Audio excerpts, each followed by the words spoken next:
چنانچہ مرحوم جلدی مرحوم علامہ بحر العلوم رضوان اللہ علیہ فرماتے ہیں اپنے فرزند کو، بیٹا اپنے لیے دعا کرنے سے پہلے اپنے امام کے لیے دعا کرنا، اپنے لیے صدقہ دینے سے پہلے اپنے امام کے لیے صدقہ دینا۔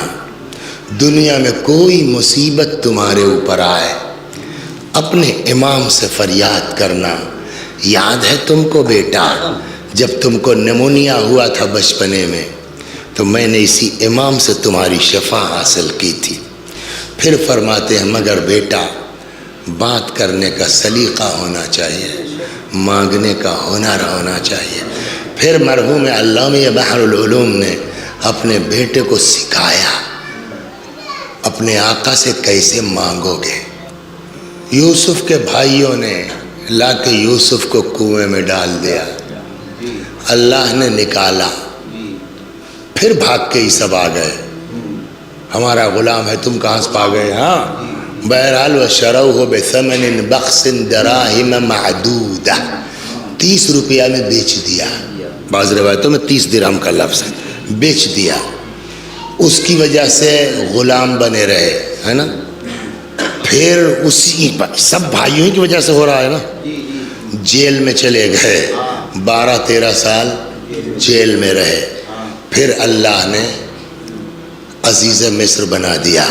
ٹھیک، جب عزیز مصر ہو گئے تو وہ ساری تفصیل آپ کے ذہن میں ہے کہ وہ کیسے کیسے سب کیا، لے بھی لیا، کیا کیا، گیہوں کا ذخیرہ ہے، اب قحط شروع ہوا ہے نا۔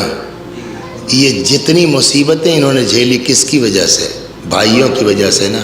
شریف اس کو کہتے ہیں، آدمی بڑا اس بنا پر ہوتا ہے، انتقام لے کے بڑا نہیں ہوتا، بدلہ لے کے بڑا نہیں ہوتا۔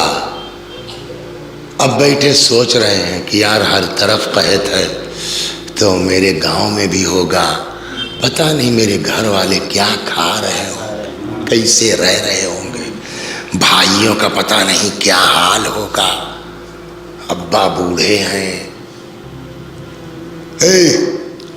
اگر کوئی کنعان کی طرف سے، فلسطین کی طرف سے 10 بھائی دکھائی دے پکڑ لو۔ ہوا یہی، پریشان ہوئے، چلو بھیا مصر چلتے ہیں، وہیں سے لاتے ہیں گیہوں۔ پکڑے گئے، یوسف کے سامنے پیش ہوئے۔ اب جو قرآن کی آیت ہے وہ یہ ہے، فَعَرَفَهُمْ وَهُمْ لَهُ مُنْكِرُونَ۔ یوسف نے اپنے بھائیوں کو دیکھا، سب کو پہچان گئے۔ وہ سب یوسف کو نہیں، اس لیے کہ یوسف اتنے بڑے تھے، اب ماشاءاللہ جوان ہیں، اور وہ سب اپنا بڑے بڑے تھے تو یوسف نے پہچان لیا، لیکن یوسف نے ظاہر نہیں کیا۔ ہاں بھیا بولیے آپ لوگ کیسے آئے؟ اب جو قرآن نے، دیکھیے اللہ کیسے ذلیل کرتا ہے اور صابر کو کیسے عزت دیتا ہے۔ جس کو کنویں میں پھینکا، جس کو بیچا، آج اس کے سامنے صاحب صاحب کر رہے ہیں، ہے نا؟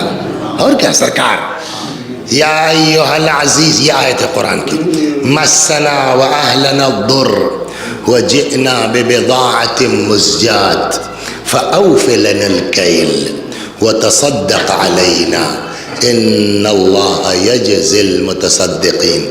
اے صاحب، اے عزیز مصر، ہم کو، ہمارے گھر والوں کو مصیبت، فقر و فاقہ نے گھیر لیا ہے صاحب، بہت پیسہ بھی نہیں ہے صاحب، جئنا ببضاعۃ مزجاۃ، بہت تھوڑا سا پیسہ لے کے آئے ہیں صاحب۔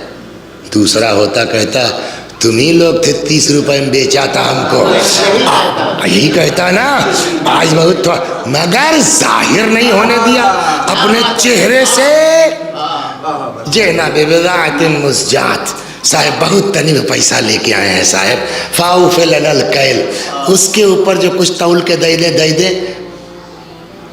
وتصدق علینا، کچھ خیرات کر دیجئے صاحب، صدقہ دے دیں صاحب، ان اللہ یجزی المتصدقین، اللہ صدقہ دینے والوں کو جزا دیتا ہے۔ جناب یوسف نے سن لیا، کہا ٹھیک ہے دے دو بھائی ان کو ان کے حساب سے۔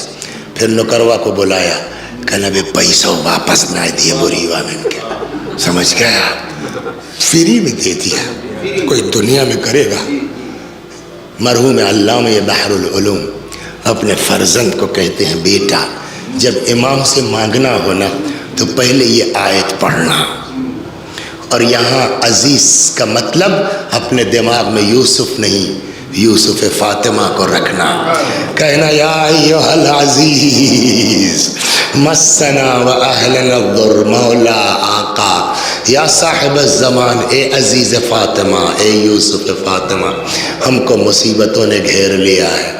انہوں نے کیا کہا؟ جئنا ببضاعۃ مزجاۃ، ہم کچھ لے کے آئے ہیں۔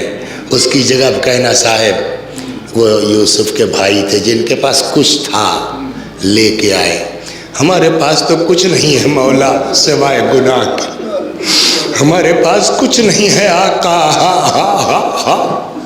سوائے نالائقی کے، لیکن اتنا جانتے ہیں مولا آپ کہاں، یوسف کہاں۔ اتنا ستانے والوں کو بغیر پہچنوائے گیہوں بھی دے دیا، پیسہ بھی لوٹا دیا۔ ارے مولا تم تو یوسف سے کہیں بڑے، اے میرے آقا تم تو یوسف سے کہیں بڑے ہو میرے مولا۔ اللہ اکبر، فاوف لنا الکیل وتصدق علینا۔ مولا یہ ماہ شعبان ہے، آپ کی ولادت کے ایام ابھی گزرے ہیں، ہم سب کچھ گناہگار یہاں اکٹھا ہوئے ہیں، مولا ایک نگاہ کرم فرما دیجیے۔ مگر جواب وہی ہے، میری مثال پردہ غیب میں ویسے ہی جیسے بادلوں کے پیچھے آفتاب۔ مجھ سے ملنا چاہتے ہو؟ ہاں،